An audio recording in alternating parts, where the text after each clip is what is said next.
Hi, I'm Al Gore with the Climate Reality Project, and this is 24 hours of reality on the ground here at COP28 in the United Arab Emirates in Dubai. And I am very excited to be in a conversation with Vanessa Nakate from Uganda, a climate activist. For how many years have you been a climate activist? Almost 5 years now. Oh, wow. Yes. And you joined the Fridays for the Future campaign that Greta Thunberg first started in Sweden, correct? Yes, please. Yeah. And if I may ask, how old were you when you first started this? When I first started to read about climate change, must have been 21. When I started activism, I was 22. Oh, well, great. Yeah. I followed you, and a lot of people follow you, Vanessa, and you've educated yourself about this crisis.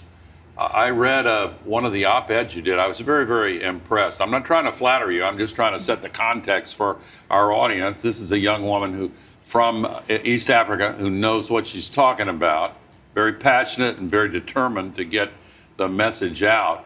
What do you think people most need to understand in Africa about the climate crisis? Well, I think people need to know that the climate crisis is not a distant threat on the African continent. For so long, we've been told that climate change is something that is coming in the future, and yet it is happening right now. It is destroying livelihoods right now. And, communities are being lost right now as a result of climate disasters. And I think people also need to understand that while the African continent is on the front lines of the climate crisis, it is not responsible for this crisis. Historically, Africa is responsible for less than 4% of the global emissions. And yet so many Africans are already losing their homes, their farms, their schools as a result of climate disasters. So that is what I want people to understand, that many communities are on the front lines, but they are not responsible. And in most cases, it is these communities that are not being listened to when it comes to global platforms. They are not on the front pages of the world's newspapers. So I think that is also another thing that people really need to understand, that the climate crisis has a number of horrible realities, and those are some of those realities. Yeah, and do you get resistance in your efforts to communicate about the crisis and its solutions when you talk with people? When I started activism, I did get resistance from a number of people. And for me, when I started, I would go to the streets, just like the rest of the Fridays for Future activists. And I started to receive a lot of comments from people saying that, I was looking for a man to get married, and that is why I was standing on the streets. Well, that's a sexist insult. Yeah, and for some people, they thought it was embarrassing to stand on the streets, because I remember my father telling me that a year later on in my activism, he shared with me how some of his family, friends, and also relatives would call him to ask him why I was standing on the streets. And yet I could, it was embarrassing for me to do that. But my parents decided to keep that away from me because they didn't want me to feel disappointed and give up on the work that I was doing. So obviously there's been resistance from the beginning. It used to hurt much more at the start, but I think I kind of now, I've learned to ignore the criticisms. Because there's something I learned from my spiritual father, who said that if you are overwhelmed by the praises of people, their criticisms will kill you. Oh. So when people praise and thank me for the work that I'm doing, I appreciate it. But it doesn't overwhelm me, because I know a time could come when those same people could criticize me. And if I was overtaken by their praises, then their criticisms would end up killing me. Oh, that's so wise. That's very, very inspiring. So you focus on what you have learned to be the truth. Yeah. And work for this cause that means so much to you. And so you don't, that's interesting, because what you're saying is that if you take on the praise, that makes you vulnerable if they change their minds and start criticizing you. Exactly. You just focus on what you know to be right. Yeah. That's wonderful. That's wonderful. Now, what about the connection between the climate crisis as it's being manifested in Africa and the fossil fuel economy? Tell us a little bit about what you've learned about that connection. Yes, many of the things that I've learned about climate, I've learned from the journey of my activism, because I was a business student, so I didn't know. You've got a degree in business administration and management, right? Good for you. All right, good for you. Thank you. So I took time to actually learn a lot from the people that went before me, through their articles, through their speeches, and even when I started activism, I didn't know that fossil fuels were the problem. But along the way, I started to understand that fossil fuels account for more than 75% of the global greenhouse gas emissions. Yeah. So that means that they are the problem. And if we do not address fossil fuels, then everything else that we say or do is a distraction. I am not a scientist, but I think the science has been very clear, and we saw from the latest IPCC reports that showed that, we need to have emissions by 2030 in order to meet the goals of the Paris Agreement. So how can we be able to have emissions without addressing the elephant in the room? Right. And I've had a similar journey in the sense that I have learned so much from the people I have had the privilege of working with. When you get involved in a cause that you care about, that the journey itself gives you an opportunity to learn so much more. And to continue, I know you have some questions for me, so I'm gonna shift a little bit in a moment, but I want to pursue this theme on fossil fuels just a little bit more. Here in Africa, the fossil fuel companies, the oil and gas companies, even the coal companies, have been very, very active in trying to build pipelines quickly. I read there are more fossil fuel pipelines under construction in Africa than in North America. And why do you think there is such a big determined push by these businesses to rapidly expand their infrastructure and quickly sell more gas and oil? Well, I think the key thing that pushes them to do that is profit. But also when you look at African nations, I think many African nations are seeking for development, like how we see nations in the Western world.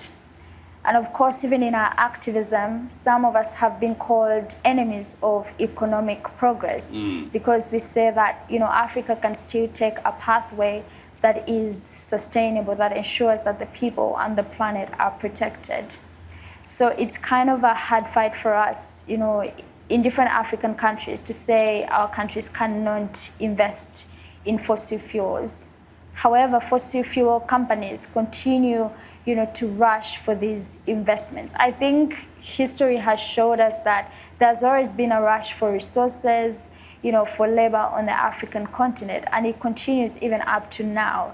But while fossil fuel companies, make these developments on the African continent, they haven't helped the 600 million people in sub-Saharan Africa without access to electricity. So it's evident that the fossil fuels that are being extracted from the African continent, they are exported and taken to Western countries. Even the profit itself, it is repatriated. I remember in school many times when we used to study about investments, they always asked for disadvantages of foreign investments. And one of the most common answers that everyone knew, if you didn't know it, then there was a problem. But one of the answers that everyone knew was profit repatriation. It was always like profit repatriation. Repatriation. Yes.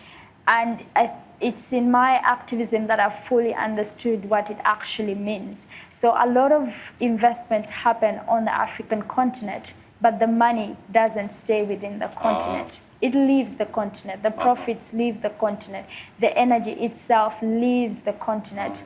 So that is why we are calling for a just transition, one that does not, leave any community behind. That one that ensures that even our economies, thrive. Because even when we call for a switch to renewables, it's very possible to find ourselves in the same extractive system that we are currently in, that has been led by the fossil fuel industry.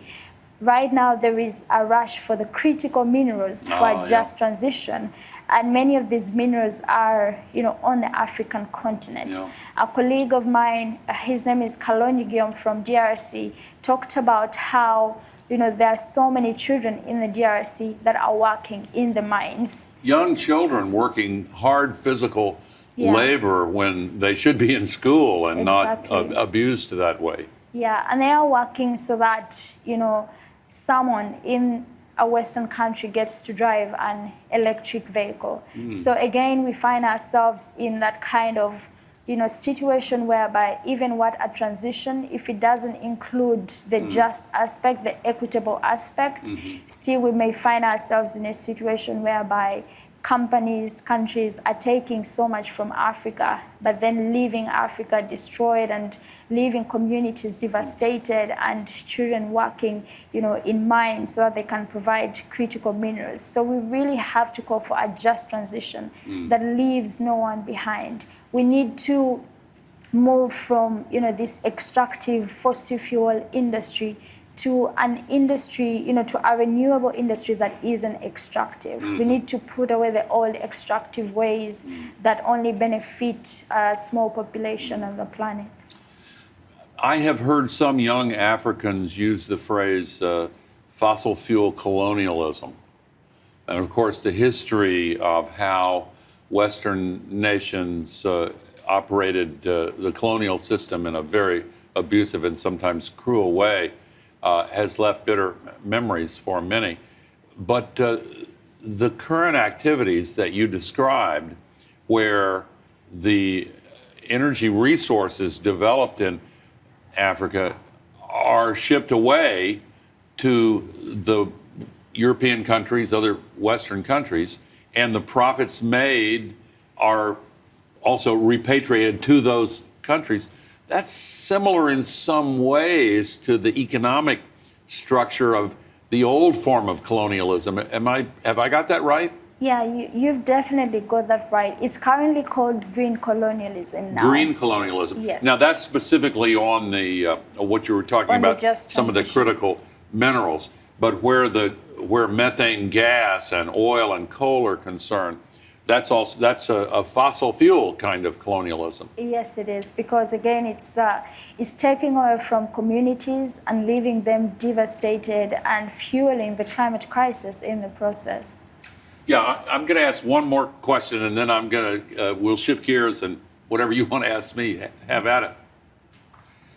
In much of the world, in many of the rich countries, the energy transition is already well underway, and there's a switch towards solar and wind. But when I've looked at the economies here in Africa compared to the economy in my country or Canada or Europe, it seems to be much more difficult for African businesses, individuals, nations to borrow money in order to finance new solar farms, new wind farms.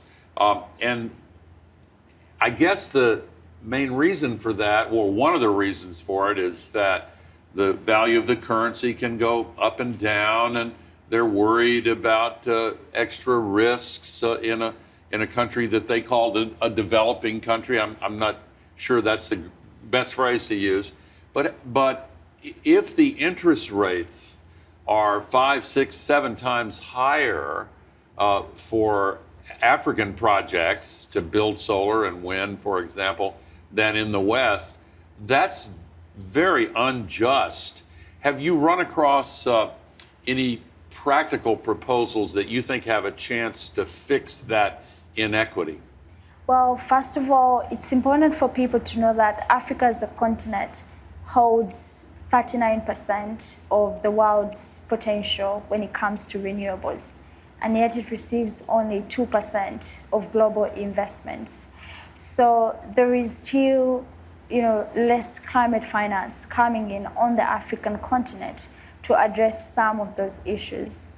And if we are to have, full investments of renewables on the African continent, there needs to be support from countries in the Western world. Yep. And the interest rates as well must be, as enabling as possible for businesses or for governments to make these investments.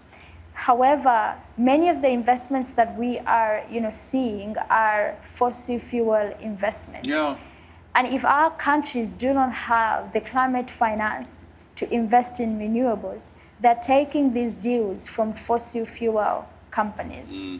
So it's going to be, it's very hard for, governments that are trying to lift their communities out of energy poverty and who are constantly being told by the fossil fuel industry that, they're going to bring prosperity, they're going to bring economic development. They've been saying this for decades. Yeah. But still, many of the African countries are still on the pathway, to the development that they hope to see or to achieve one day. So there's a lot of investments that are very, very eye-catching, if I should use that word, from the fossil fuel industries. And there is no climate finance for investing in renewables. So obviously, many of the African leaders are looking to what is going to help their communities, what is going to bring money into their economies, and they're rushing for fossil fuels. I've read about and seen and heard some signs of hope where the African Leaders Summit on climate, about 6 weeks ago, I thought that was pretty encouraging. Nigeria just eliminated some of the subsidies for fossil fuels. Do you see other causes for hope that we're maybe going to see some positive changes? I think the hope is mostly, in the different young people in the African continent who are not afraid to speak truth to power and call out things the way they are. And I will give an example of a fellow activist in this place. I won't mention her name for, security reasons. Oh, okay. But she was in this pavilion where they're talking about gas and how, it's good and it's necessary. It was a country pavilion, and it was an African country. And then they opened up the audience to questions, and she said how gas is dangerous, for children, for people, and it's not good for the planet. And the person, from the country pavilion responded to her in the language that, the people that were on the panel could not understand. It was like a local language. Yes. And the person said that we are trying to make money here. Oh, really? Yes. And the audience didn't understand. Only the people from that country understood. Oh. Yes. So it kind of really made us realize that there are a lot of deals that happen in these spaces within country, pavilions, that they are, pushing for deals and claiming that they're good for the planet. And according to some reports, even the head of this COP28 has been given memoranda by his staff to make some more oil and gas deals during these meetings set up for discussing COP28, and they have a plan to start a big new expanded production for oil and gas immediately after the COP is over with. It's almost like the plot of a bad movie. But I've asked a lot of questions of you. I may have some more, but I want to give you a chance to ask any questions you might. I may not know the answers, but I'm interested in what your questions are. Well, thank you for giving me the opportunity. I would like to know if things are different from when you first started working on climate change.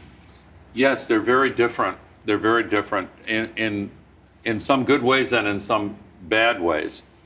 Maybe the bad differences are pretty obvious because what I'm referring to is the fact that the amount of the heat trapping pollution put up into the sky has grown so much in the last several decades since I've been working on this. I sometimes sort of have a dark humor in saying if it hadn't been for me, we might have a big problem right now.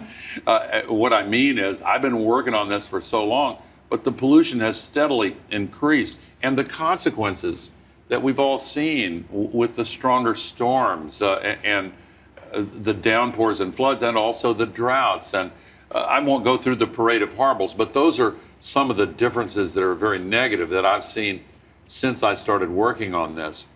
Some of the good changes I've seen have to do with the incredible reduction in prices for solar electricity. It's now the cheapest electricity you can get anywhere. Same with wind electricity. And now electric vehicles that don't burn I know there are problems in the supply chain, and we can come and discuss that some more if you wish, but they're much better for the environment and they don't put the heat trapping pollution up. And 20% of all the cars sold this year around the world are already electric vehicles. And we've seen with past technological waves of change, when you get to 20%, that sometimes means you're about to have a real change, a faster change. And we've seen with the development of battery storage, which is important to make solar and wind electricity even better and more available. And regenerative agriculture. When I was much younger and beginning my activism, I was privileged to get to know the great Kenyan activist Wangari Maathai. I learned a lot from her and her Green Belt program, and not only planting trees, that's what most people remember about her, but she also taught women, especially in villages, to plant the indigenous native plants that will grow well and are robust in the particular regions and supply healthy food where they can grow it in their own gardens. And I have seen in more recent years a lot of positive change in the field of agriculture, where people are getting away from so much reliance on pesticides and plowing and the destruction of the ecosystems where the plants are planted.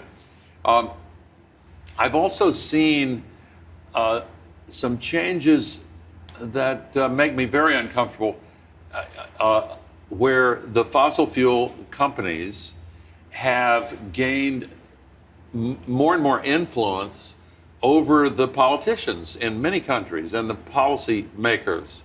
And a lot of people develop a trust in some government elected official, and they don't know, like the scenario you described where they said, be quiet, we're making some money here.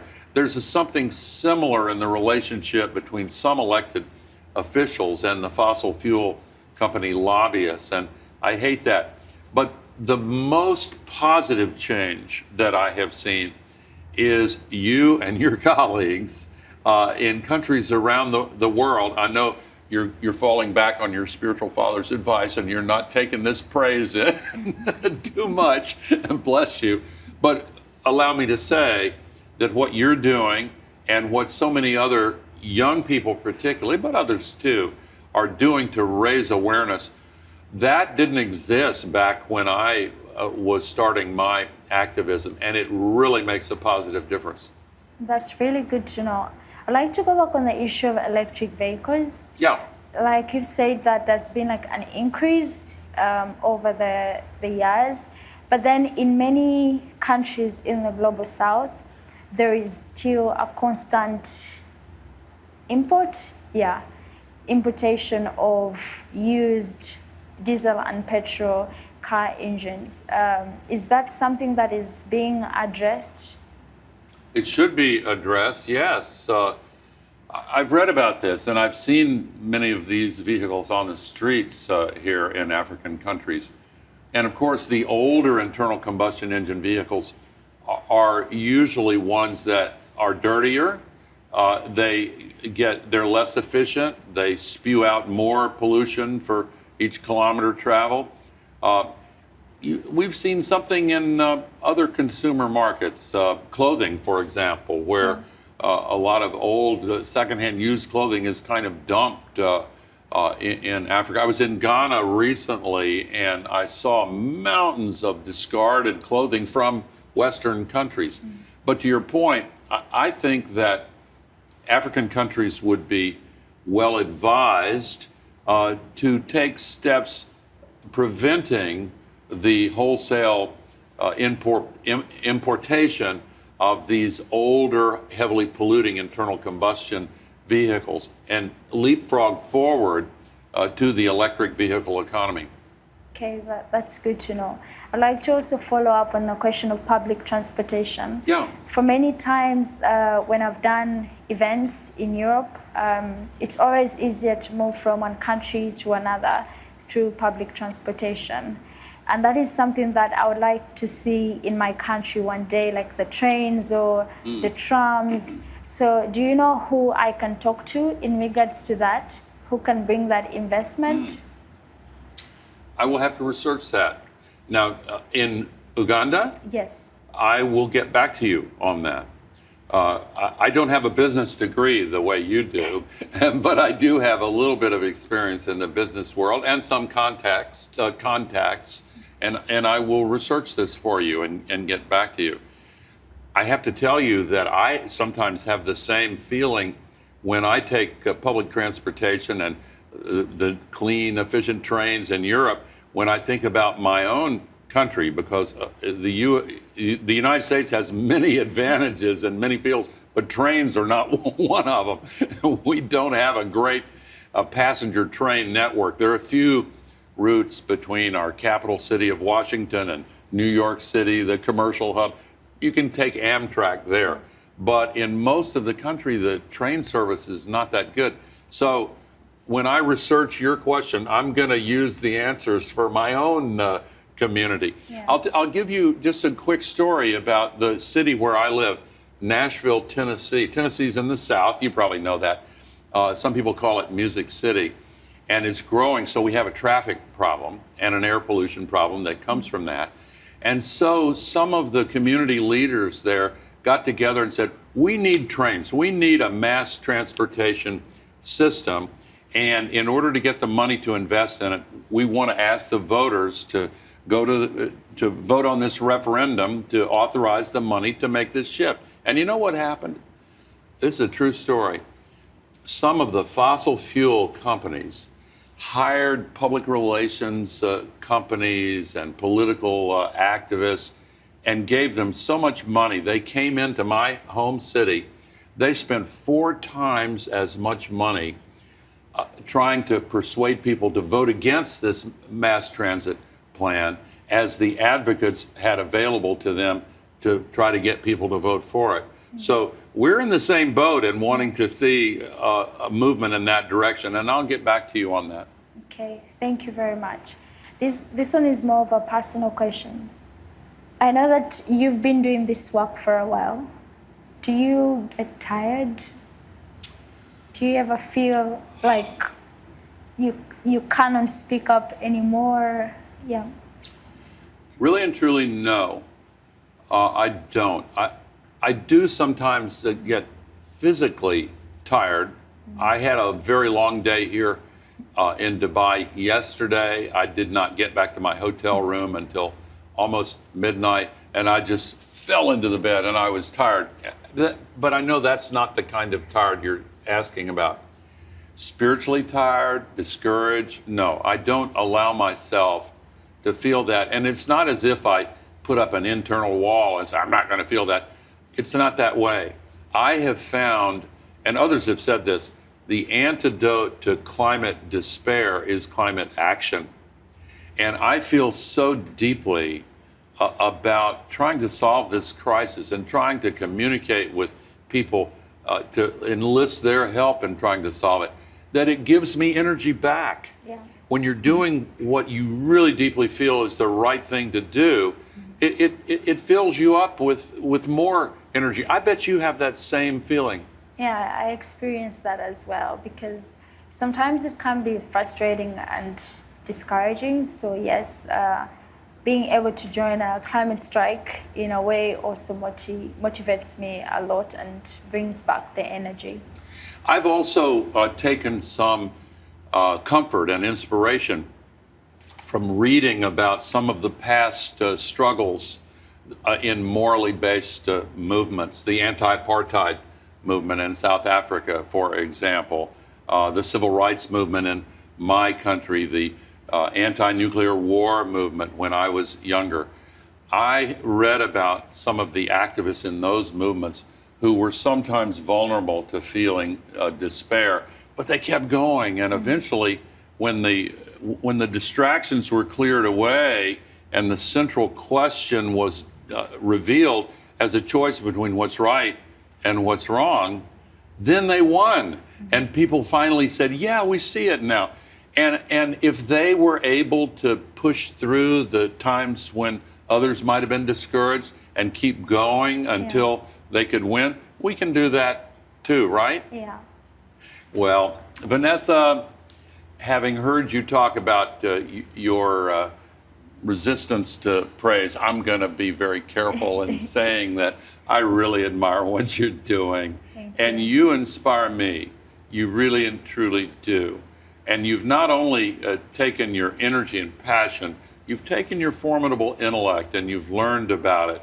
And you've learned skills in communicating with others. Thank you very much for what you do. And thank you for taking the time to talk here. I just want to say to the audience, this is 24 hours of reality on the ground at COP28. I'm Al Gore with the Climate Reality Project, and it has been a genuine privilege to have this conversation with Vanessa Nakate. Thank you for watching.